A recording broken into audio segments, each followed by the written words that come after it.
দেখুন ওই বিজেপির ওই সুশান্ত সত্যি কথা কবে বলতে শিখেছে, ওরা হারটাকে স্বীকার করতেই পারছে না। প্রথমেই বলি ওদের ওই যে একটা পাল্টুবাজ আছে, সরকার কবে পড়ে যাবে শপথ নিচ্ছে, কিছু নেই, তারপরে অত্যাচার চালাচ্ছে।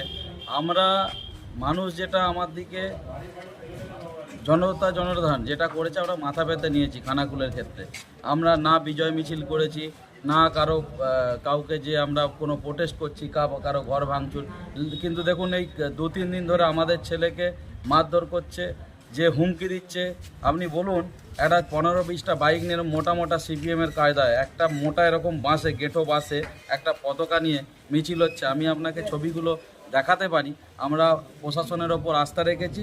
আজকেও মারোখানায় যে ঢলডাঙ্গাতে আমাদের কর্মীর দিকে এসে পানশিউলি বাজারে ঢুকেছে, এসে আমাদের একটি ছেলেকে মুশারফ বলে তাকে ইনজিওর্ড করেছে।